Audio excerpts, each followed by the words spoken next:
What is going on, everyone? It is been a minute. It is what is it, a Wednesday night now? And it is time for the return of the I-71 Playbook Podcast. I am BB, and that grinning gentleman with me as always is BC. How are you, sir? BB, it's been a minute. It's been a minute. So to let everybody know, we have both been sick. We have both been dealing with stuff. Life has not been its kindest the last couple weeks to both of us. So unfortunately, we had to take a hiatus from the pod. But I'm doing better. Life has been incredibly lifelike the last couple of weeks. But we are going to prevail. We are here, and quite a bit has happened. I mean, so first one for you, pop quiz. You ready? Maybe. We really like to attack members of the media and fellow podcasters. Like we keep receipts. We keep receipts. Yeah. You have no idea where this is going, do you? I don't, because why do I have a feeling that receipts are going to be brought to me, and I feel like the first day of school and I have no homework, but I do have pants on, so there's that. So, BB, pop quiz. What handsome host of a low-rated podcast on YouTube called the Cleveland Guardians mid? That would be my co-host. That would be you, good sir. Oh my God. Do you realize the last time that we potted, the last time we potted, they were 10 games out of first place in September. Yeah. We wrote them off.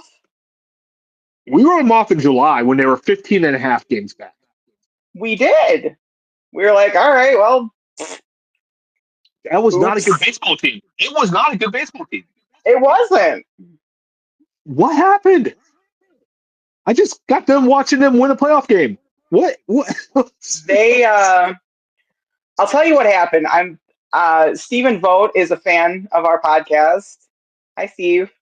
Welcome. We love you. Like and subscribe, and he got a little pissed off, so he played it for the clubhouse and was like, let's show these two assholes with a smartphone that let's just do it all. Let's do the full major league. Instead of Rachel Phelps. None of that. I wish. I was going to say Rachel Phelps. Was there a BC getting stripped? Ooh. I mean, listen, it's only stupid if it doesn't work. So whatever it took, I don't. Congrats to the guards. Seriously. Yeah. Holy buckets, man. Holy buckets. From 15 and a half games out to the American Central League champs. Holy snot. That's crazy. They had, this is not a joke. Okay, so in July, I can't remember the date off the top of my head. I did look this up. 15 and a half games out. They had a 0.04% chance to win the Central. And they won it. Greatest comeback in baseball history. Unbelievable. As to quote a very great historical figure, never tell me the odds, kid. Oh, God, when you bring Star Wars out on the pod, it's a good night. So, anyway, I just, incredible. And I think, the crazy thing is, so I'm watching the game at work today. I was, too.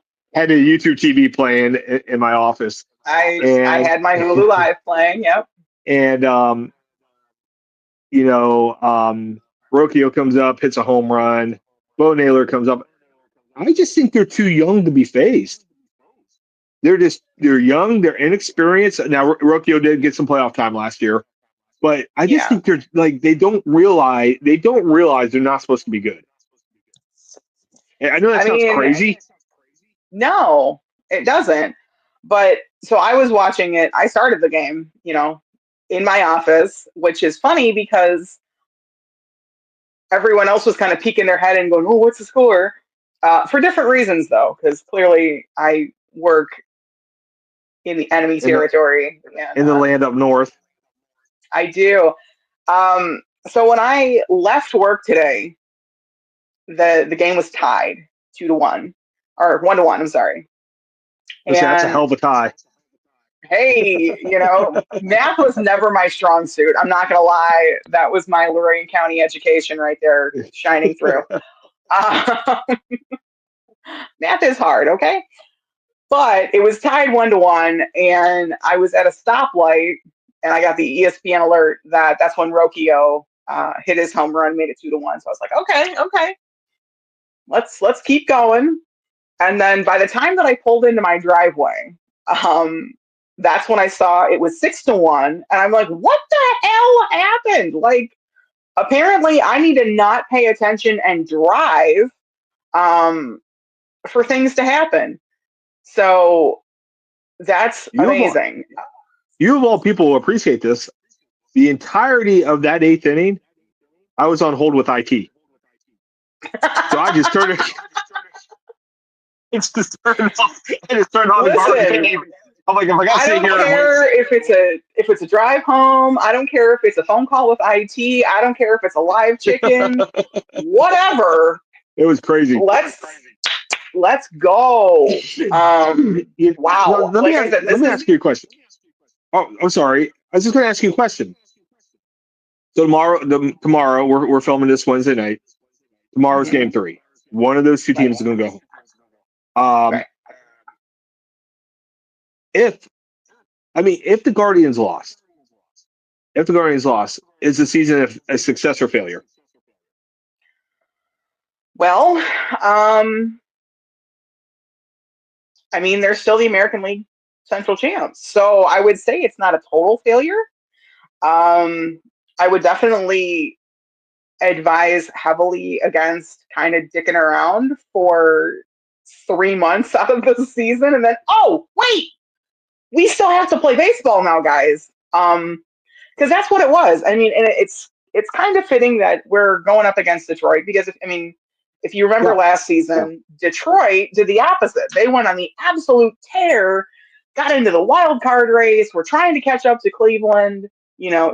Took down Houston, I want to say it was. Yeah, I think so. And then came to Cleveland and then they were not as successful. So now it's the Guardians who are catching up and then surpassing, taking the Central, and then hosting the wild card game or series in Cleveland. Like it's fitting. So whatever happens tomorrow, I'm actually really proud of the guys for digging in and just kicking major ass last month and a half. I do want some kudos, though. I want some people to throw a parade for me because if you remember at the beginning of the year, we went over MLB.com's predictions, and they had the Guardians sub 500, and we said there was no way. They were too well coached, too well managed. They would win 85 to 90 games. We said that. Now it took the greatest comeback in the history of baseball to do it, but they got 87 games. And I just, once again, I think October baseball, has some sport in here. I think October baseball is a bonus in anything that show off your pecs more than your shirt, but that's okay. Oh yeah. So October baseball is such a bonus, and I was not expecting it, but with the other professional team currently in their season in Cleveland, just being the polar opposite, it is awesome. It's refreshing, and I'm glad the Guards gave us something to cheer for this past month. We're gonna talk about that shortly here. Probably that could be a good segue, actually. Whoa! So you working on your segue. Did anything happen with the Cleveland Browns today? I think it was finally heard in Berea. The loud rantings and pleadings and swearing of a mediocre, somewhat funny, low-rated podcast host, and made a personnel change. If you haven't heard, we are no longer in the Joe Flacco business. We are starting Dillon Gabriel. So going into London's game on Saturday, which should be, or Sunday, I'm sorry, should be interesting. I mean, at this point, I have two questions, and they're more hypothetical questions, but I am going to pose them to you because you're here. Number one, and I think most importantly, and I don't think I'm alone in this line of questioning. It's entirely possible, but I don't think so.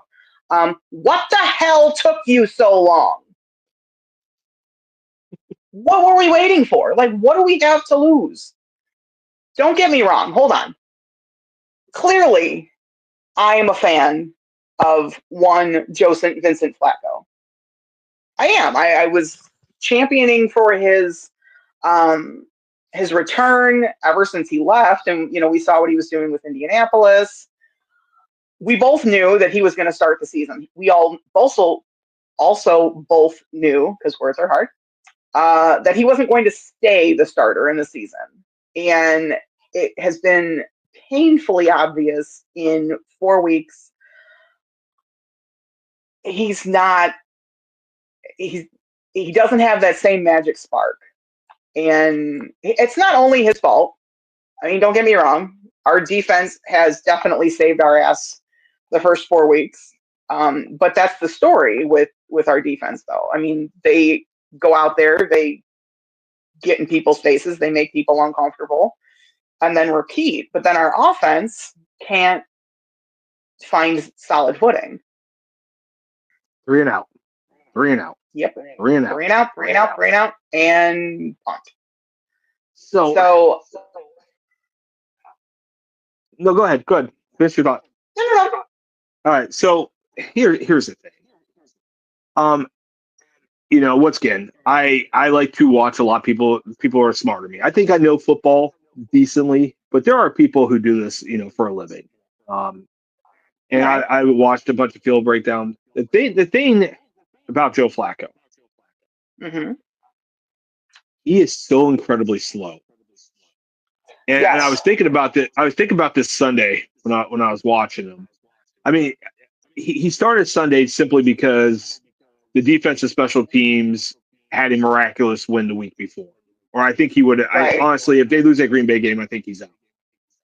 So he starts Sunday, and just to watch him drop back, and his fake, like he doesn't even, I used to love Baker when he'd go back and he'd fake a handoff, do play action and pull, and it was like he fooled people.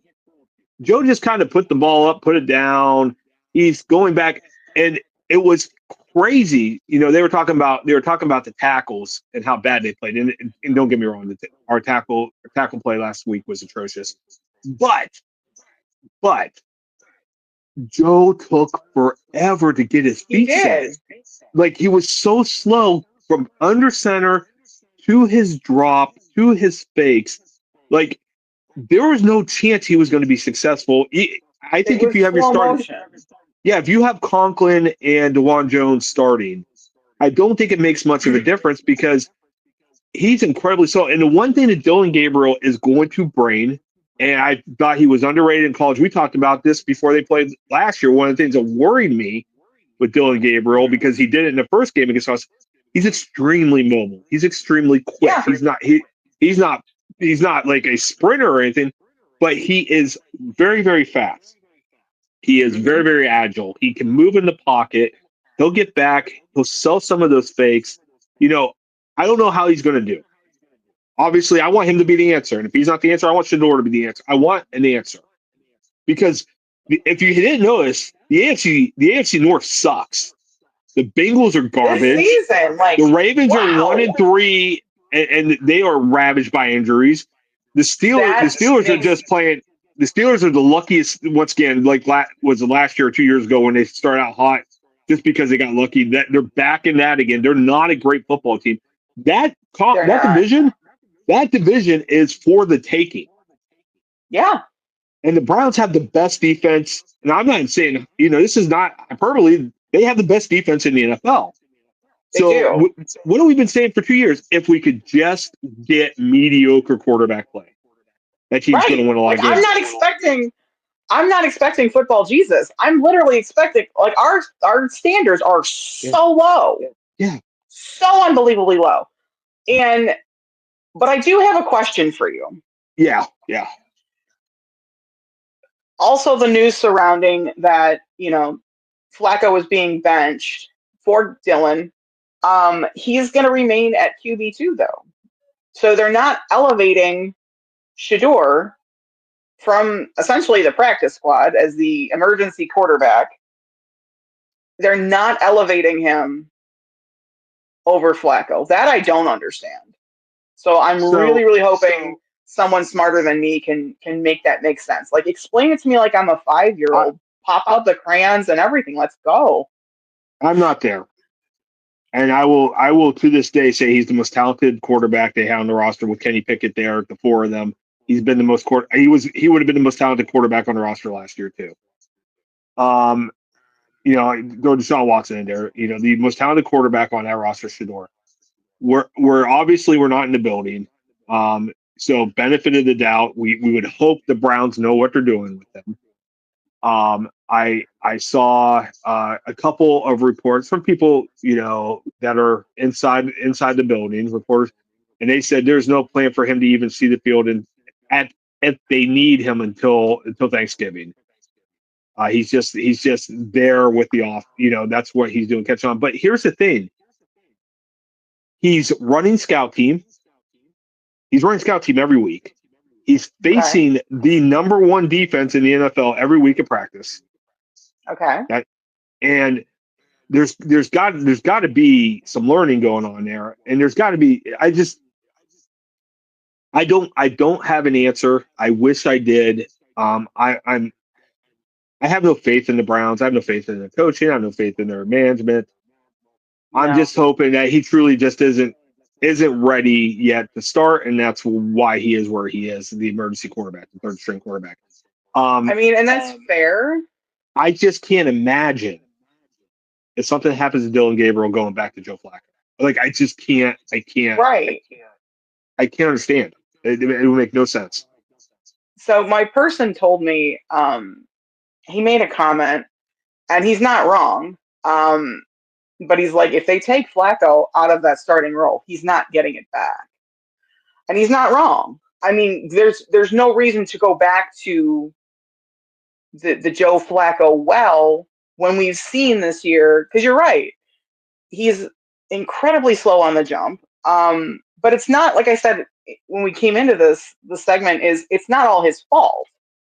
So what I need, is for our tight ends and our wide receivers to step up, because it can't always be a fake to Judkins and Judkins up the middle.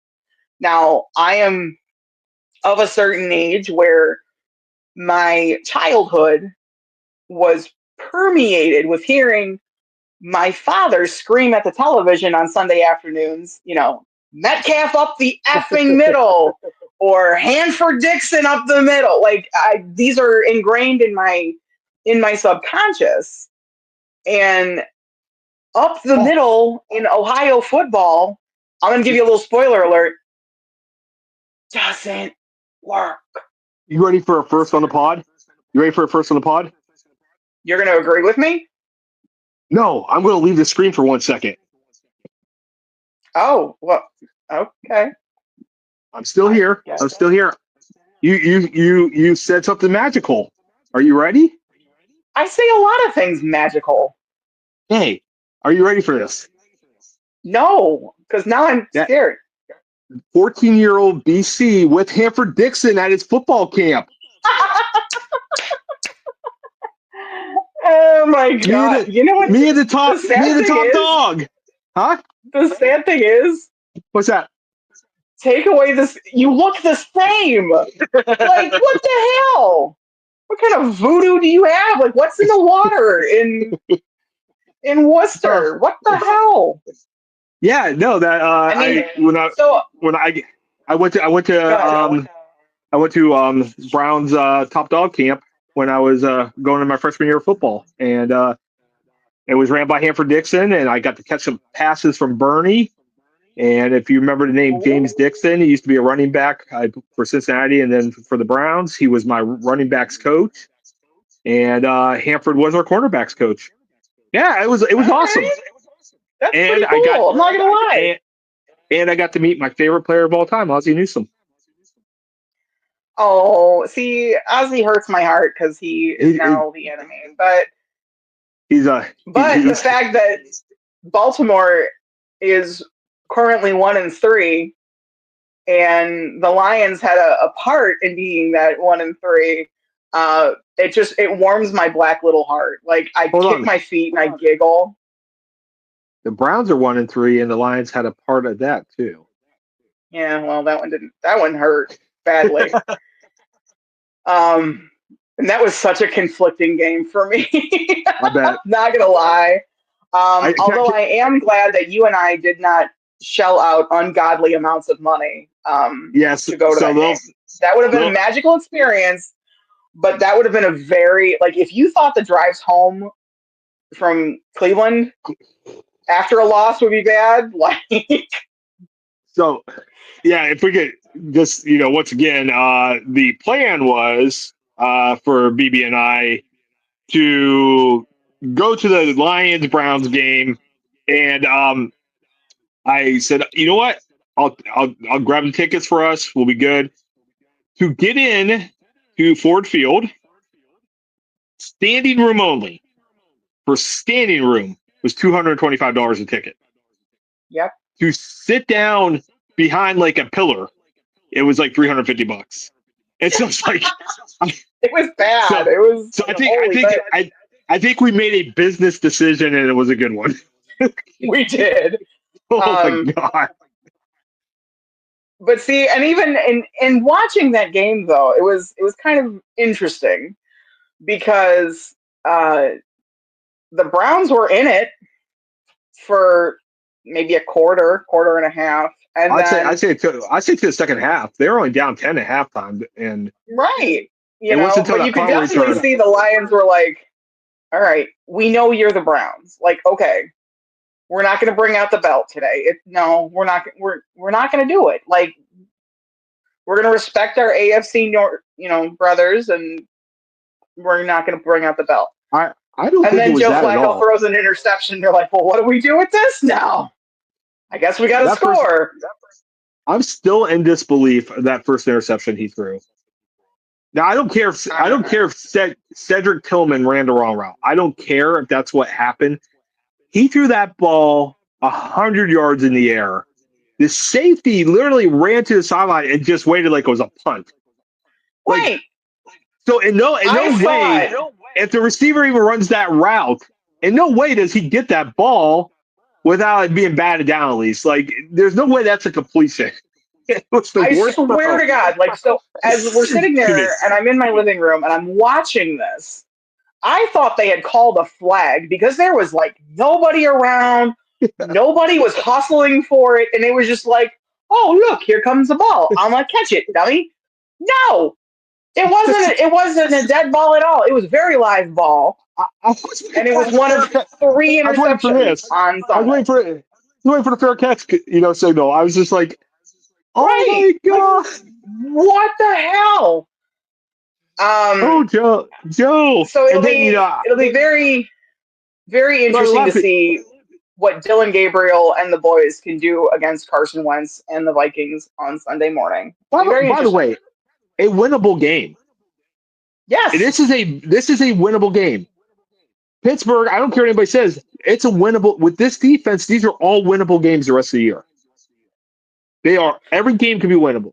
And so it's like. Here's the kicker, is the fact that you've got the Steelers that are being helmed by one of the world's oldest frat bros who apparently, That's a word for allegedly, showed up drunk to the Ireland game. I mean, first of all, I didn't hear that.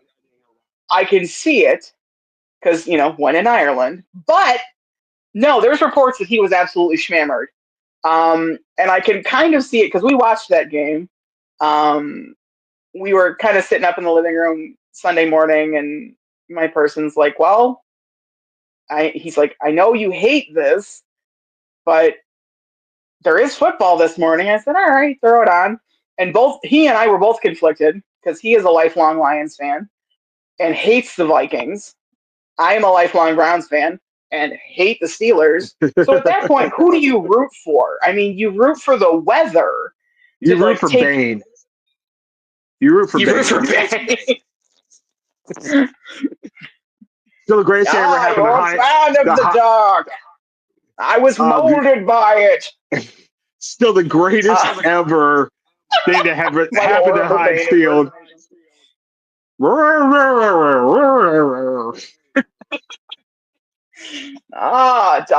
is your ally.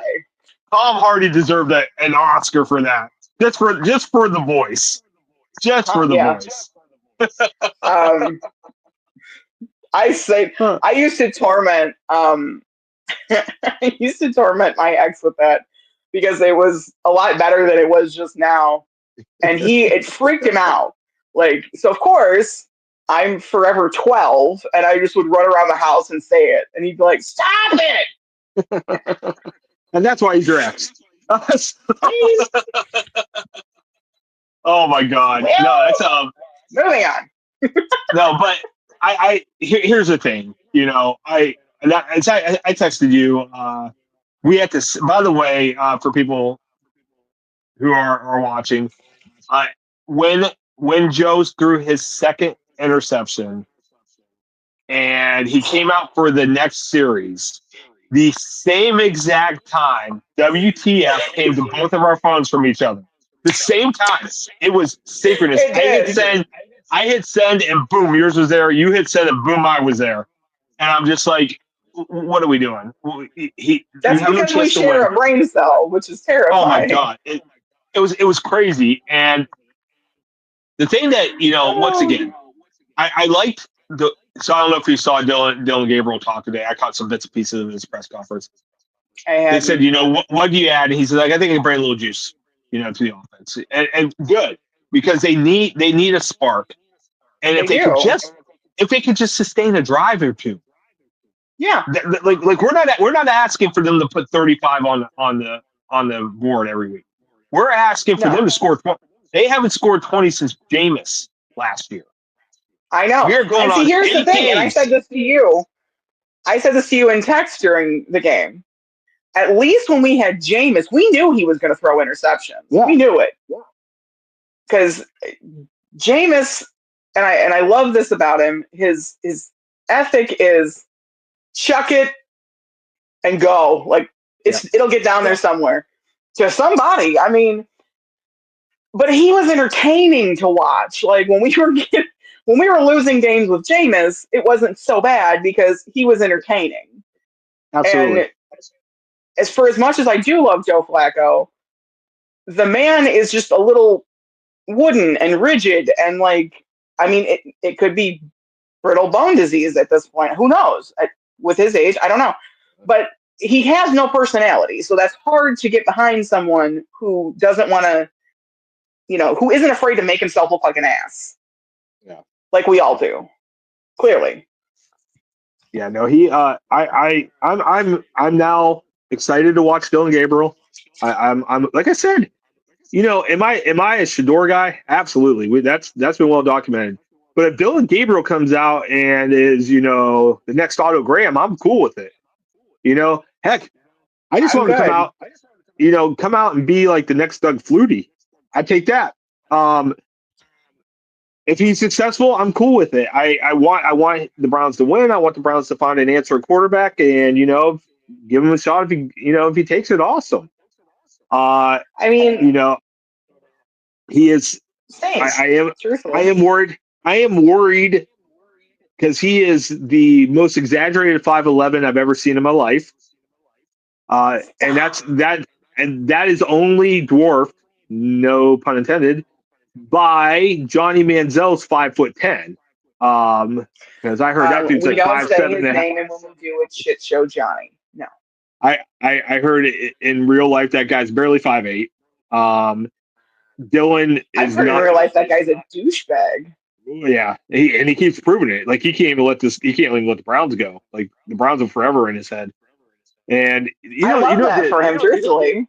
Well, and as I sit there and watch him make comments about the Browns, the thing is it was all his fault. He didn't work. He didn't take his opportunity seriously. No. Like it was all like he sabotaged his own career, and here we are, and now he's in his 30s, and he's still blaming the Browns for his failures. He had an opportunity, he blew it, and once again, you know who really should be to blame? And you're going to yell at me for this, I'm sure, when I say this. What's that? I blame his parents for not beating his ass enough when he was a child, because now, again, he's in his 30s, he's a man child, and nothing is ever his fault. Yeah, I'm not gonna yell at you for that. Like there's so much wrong there, and obviously, once again, there's substance abuse issues. There's a lot of stuff that has happened, but he needs to let it go. He needs to take even the substance issues, that's a choice for him. Yeah, like no one was making you, so that was a choice. Yeah. He needs to take ownership for himself, and I think a lot of people in the world need to take ownership for themselves. But they do, but that's a whole nother pod. So, 9 a.m. Sunday morning in Tottenham Hotspur Stadium. Browns or Vikings? Tell me right now. Honestly, it depends on what version we get. I mean, the Browns could come out and shock the world. Who knows? Or they could come out and they could do what they've done the last 3 weeks. So I was gonna say, I don't like they have to travel and Minnesota got to stay there. Right. I don't like that they're going to leave there and then have to play the Steelers, who are on a bye this week. But I will tell you this: Carson Wentz is not a good quarterback either. No. That although Minnesota has much better skill position than us, they are struggling keeping Carson Wentz upright. I love our matchup with our defense there. Right. And I don't think it's out of the range of possibility the Browns win. I don't. I think they could. Maybe they can squeak it out. I mean. Yeah. And then if you look at, people will point to Ravens game and say they got blown out because it was like 43-10, 43-17, whatever it was. Here's the thing. The defense really only gave up 2 sustained drives that game. The rest of them were short fields, turnovers. Why? Because, Joe was turning the ball over. Then the Lions game, which I know you watched every snap of, okay, the Lions, what was the final? 35-10? But 35, yeah, that sounds about right. The Lions get a punt return. Okay, so it's 28-10. Yeah, they did. The Lions get a strip sack that turned into points on a short field. Okay, so now that's 21-10. The Lions get 2 interceptions deep in Browns territory. So the Browns defense literally gave up 7 points, like legit, without turnovers or gaffes on special teams. So if Dylan Gabriel can come in there and just be calm, not turn the ball over, sustain a couple drives. I almost got sick to my stomach, and you're going to know this play when I talk about it.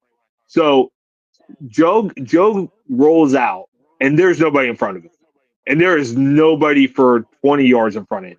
And he takes off running, and he slides 3 yards before the first down marker, and there's still nobody even close to him. At that point, I'm like, look, here's the thing. If you can't get that other 3 yards, you shouldn't be playing anymore. You should just hang it up. I don't care how you get that. And by the way, what I would like to see, they don't get the first down, they punt. It was disgusting. I want to see more first downs than punts. Right. Like I want to see, I don't care if it takes you all three downs, but I want to see conversion. I want to see more conversions than I want to see punting. That's what I want. It's not out of the realm of possibility to ask for. Because you're right. I think with our defense, I think these are winnable games. The way that a lot of teams are being hit with major season-ending injuries to their stars, I think, okay, it's the old adage from, I think it was Dumb and Dumber, so you're saying there's a chance.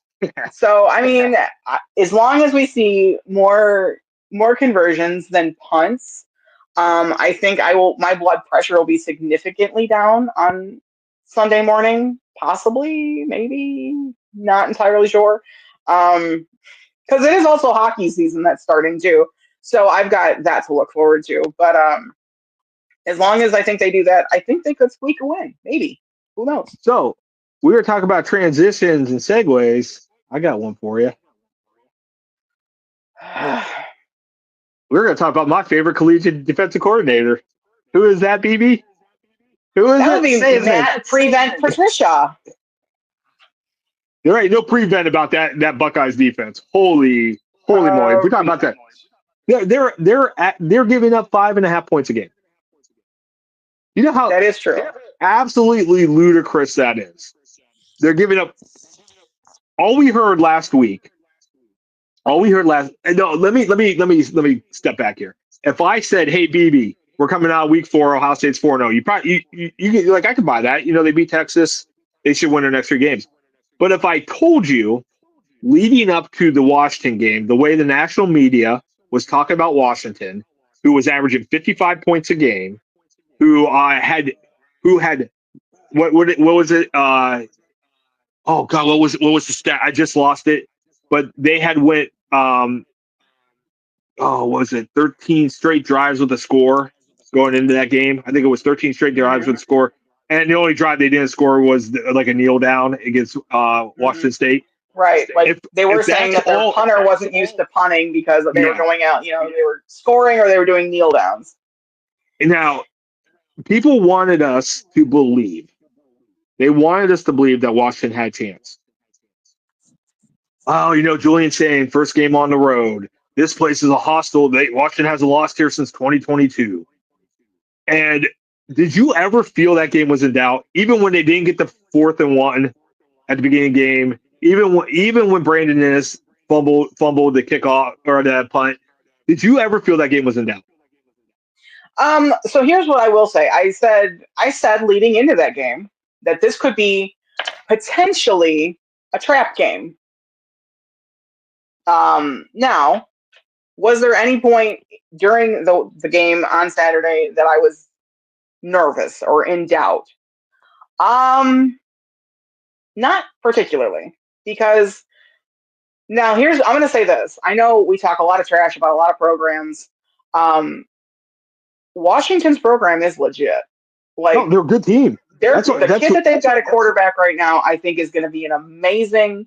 I wish nothing but the best for him. Honestly, nothing bad to really say about their program. From everything I've seen online and from other people who traveled to the game, it was a great environment, and there was playful banter and trash talk, which I'm all for. But when it gets to be out of hand and out of control, that's just there's no place for it. So I have nothing but nice things to say about the Washington program. However, our program proved me wrong that clearly this wasn't a trap game. Aside from the few missteps with the not getting it on 4th and 1, the fumble, all of that, they went out there and they played their brand of football for the season.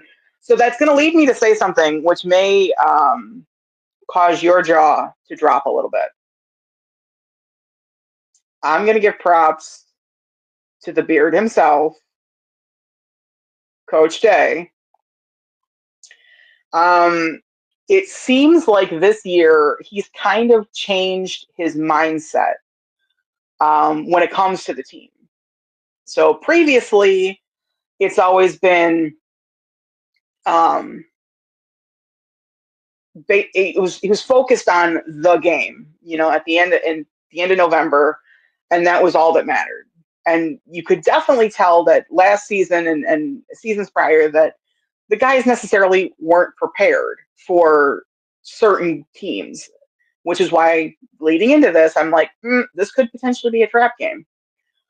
This season, it seems he's taking on the approach of being like 1-0 every week. So you focus on the team that's in hand, which is what you should be doing anyway. Absolutely. But then you go out there, you leave it all on the field, and you leave 1-0. Like he seems, and I could be wrong, but he seems laser focused. Seeing little bits of, and you're gonna roll your eyes at the comparisons. But there's two coaches that I'm seeing flashes of in him this season. One is Dan Campbell, and two is Nick Saban, and let me explain why. Because if you look at that man, I love the Saban comparison. I'm going to tell you why after you talk about it. Okay. He seems just laser focused, and it doesn't matter how up the score is. If it was, 14-0, if it was 35-0, if it was 70-0, he is still coaching these guys like they're down, like it's not good enough, but also doing it in a way to where it's not that's what I'm looking for here, like it's not blatant, especially I'm going to take the Grambling State game, because that was 70-0, and at that point our starters were out at halftime, if not before. And you can't tell the guys that are now getting their chance to possibly see the field for the only time this season, you can't tell them not to pull up. Like you can't, they got to go out there. They got to play hard too, because like their families are watching, scouts are watching, the whole nine. So then you end up in a situation where it's 70-0. But he was still coaching that game though, like they were down, and it's making those kids hungry. And I'm here for it this season. Like I could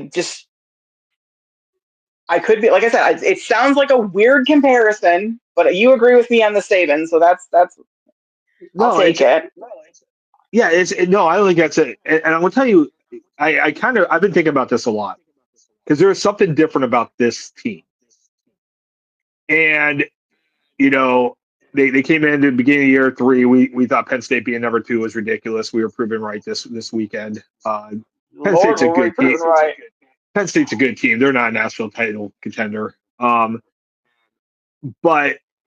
there's something different, and I was trying to figure out why this team feels different. And it dawned on me, it feels like watching Alabama during Saban, where they went into a place you knew you weren't going to score on them. You were going to need to have luck. If you were going to beat them, you're going to have every break your way. And that's what it's going to take to beat Ohio State. And I'm like, I've never felt that way, even when Urban was rolling. I never felt that way about Ohio State team. And then I was like, so what has changed to get us to, this kind of feeling of dominance that they come on the field, they've already put the fear of God in the team in front because of that defense. Mm-hmm. And then if you man up Jeremiah Smith, like the ball's going to him and you can't stop him.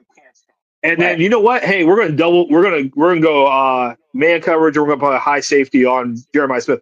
Okay, then I got 6'5" Carnell Tate over here, who's going to be a first-round draft pick. Yeah, it's scary, the talent, but he's always had that offensive talent.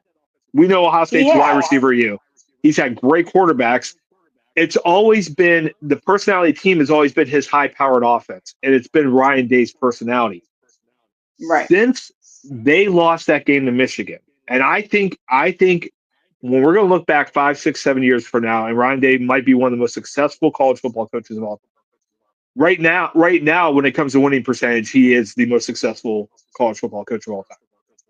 He's got to get a couple more natties to get up in that upper echelon with Urban, with Nick Saban. Tressel only got one. Tressel got somebody else at State, but he only got one with Ohio State. But Division One, Kirby Smart's got a couple to get up there. Even Dabo, and boy, does it feel good to watch Dabo lose. Even Dabo's got a couple. Oh, but I used to root for. I root against Clemson now, like I used to root against Alabama. But yes. the difference was I respected Nick Saban. Dabo could lose every game, and I'm happy. My God! But going back to what I was saying, when they lost that game to Michigan, and you remember they had a players-only meeting after the whole flag thing, like immediately after the game, they had a players-only meeting, and then they met with the coaches.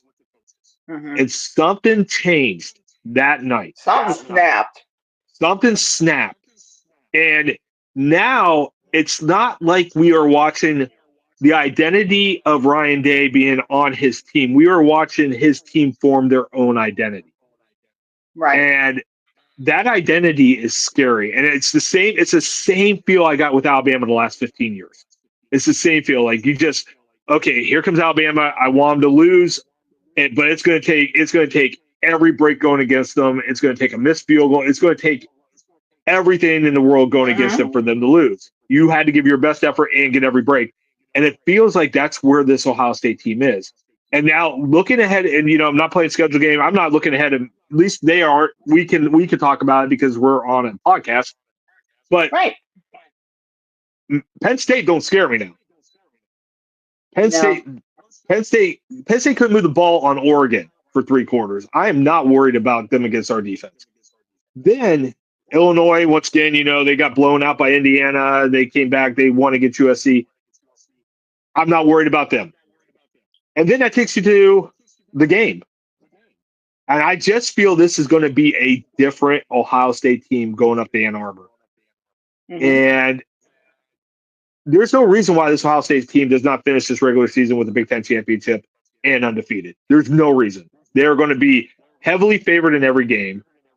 And I'm telling you, that Penn State spread at the shoe in a couple weeks went from probably 4 or 5 to it might be double digits by the time they get to that game. But the whole thing is they are now, and I think that was what Ryan Day had to learn from that game. He had to let his team form their own identity. He didn't have to make the identity for him. And what was the thing we always criticized Ryan Day's teams for? They weren't tough. No. And they tried to fake tough against Michigan. But you know what? This is now a tough team. This is now a team that's going to smash you right in the face. I almost dropped an F-bomb. They almost came out. They're going to smash you in the effing face. They are going to hit you every time you touch the ball. Teams are scared. They're the quintessential. I think it was Caden Curry who got the sack. It was a 3rd down. They were up. I want to say it was 7-3. Washington was kind of driving, and they didn't do a lot of driving. And their quarterback, and I'm sorry, I forget his name now. All of a sudden, like they're in the rearview mirror. I forget the quarterback's name. Caden Curry came around and just hit him with his hand. And he tried to go backwards to catch it and just roll. And I'm like, yep. Like this team's intimidating. This team is physical. It's everything that we have been criticizing. They are now. And I think it all comes down to that meeting after that game last year. And that took them through the playoffs, and they have never looked back. And those young guys watch those old guys say, you know what? This is our team. This is who we're going to be, and we're going to win or lose this way. We're not going to win or lose trying to play Michigan's game. We're not going to win or lose based on our coach's personality. We're going to win or lose our way. And we're going to play our game. And they are unquestionably the best team in the country. They are unquestionably the best team. So I know every year Penn State, they want so badly to have the rivalry that the Michigan and Ohio State has. They want, like they always hype up their whiteout game because they were trying to schedule it against Ohio State and this, that, the other. And especially with them being ranked number 2 going into the season behind Ohio State, certain patches of Penn State's fan base were insufferable because they want so badly to have that rivalry with Ohio State.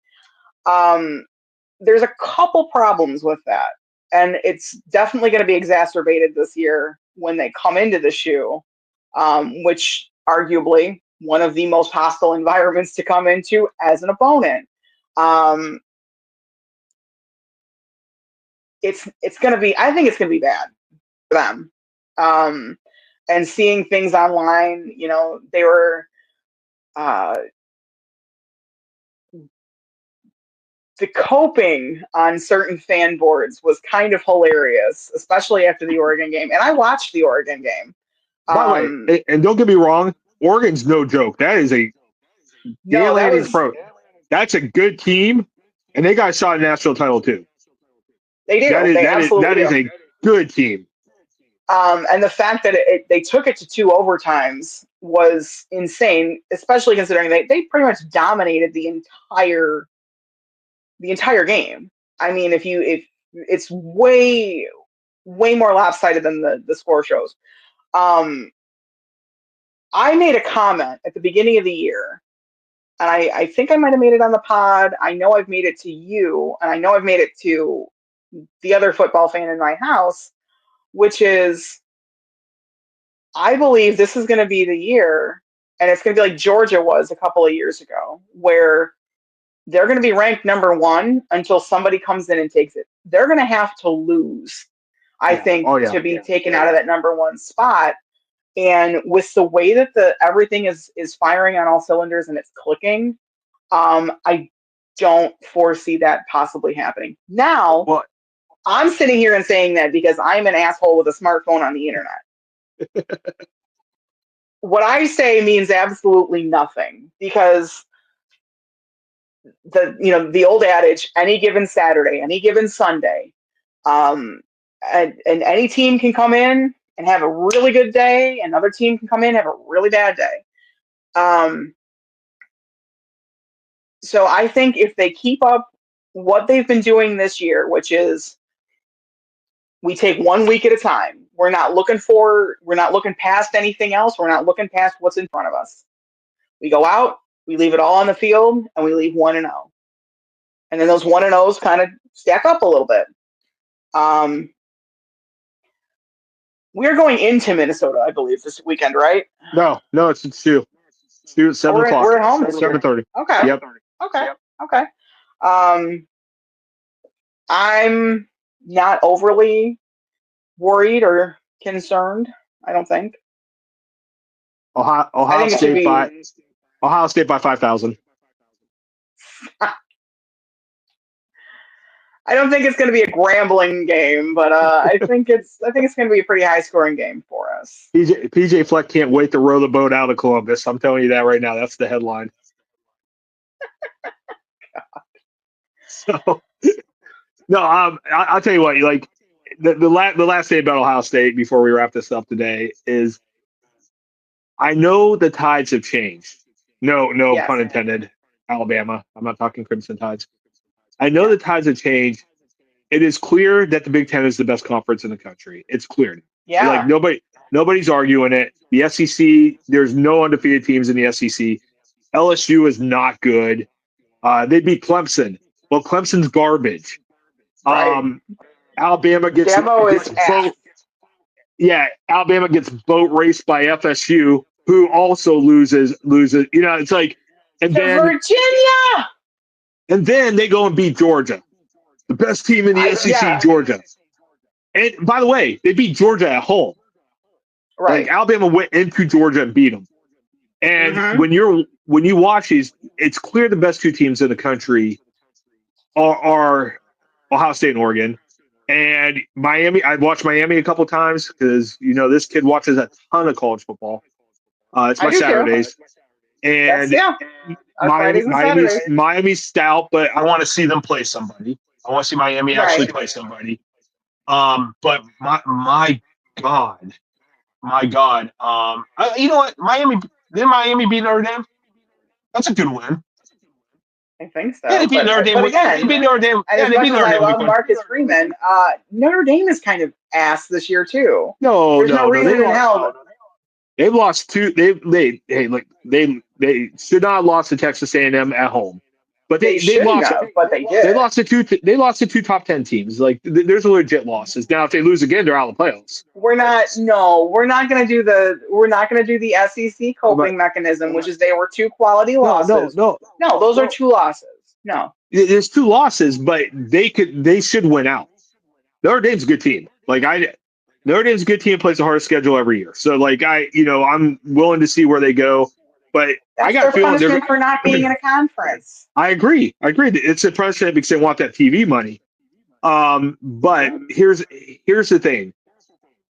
It is, like I said, it is clear to me that the Big Ten is the best conference. It is clear to me that the thoughts and the attitude, especially from the national media about Ohio State, are a complete 180 than they have been in the past years. You don't hear. I heard one Yahoo who's doing his power ranking Sunday say, "Oh, I think Oregon's better than Ohio State," and he literally got laughed off the stage. They're like, "Do you realize the last time these two teams played, Ohio State boat raced them, right? Like, do you understand that Ohio State blew them out last time they played?" Oh, well, Oregon's lost a lot, and they're like, Ohio State lost 14 guys to the draft. Like this guy just got it. But when you watch, the Joel Klacks and the Todd McShays and the Scott Van Pelts, these guys who do this daily, Right. and you watch all the college podcasts, they all think Ohio State's by far the best team in the country and has, and they are the leading favorite for the national title. And holy crap, what if they go back to back? And it's gonna be hard because that playoff's a gauntlet. That playoff's a gauntlet. You have to earn it. You have to earn it. Yeah. You might be able to get in there. Right. You might have to get in there. Might be able to get in there with 2 losses, but you're going to have to earn that title. Right. So anyway, like I said, the attitude, the identity, the feel of this Ohio State program is different than I ever remember from somebody who has been an Ohio State fan for going on 48 years now. This is different, and I love it. I absolutely love it, and I hope they keep rolling because it can be a fun fall going into winter. It could. So, are we going to try to do this back-to-back weeks? You know what? I think we might try. Get back on the horse and make this a regular thing again.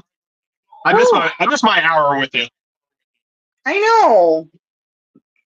By the way, one last final thought. I don't know how Matt Patricia does this. I don't know how. Yeah, seriously, I don't know how Matt Patricia does this because this has annoyed me the entire time. Every time I do this, when I come on this pod, this thing annoys. Like I just see it out of my eye, and it's so annoying.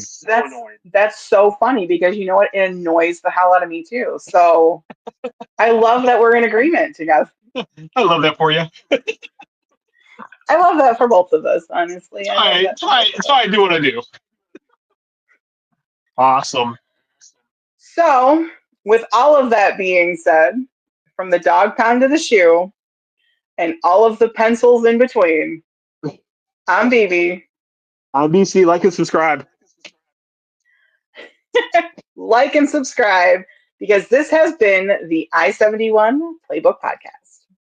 Bye, guys.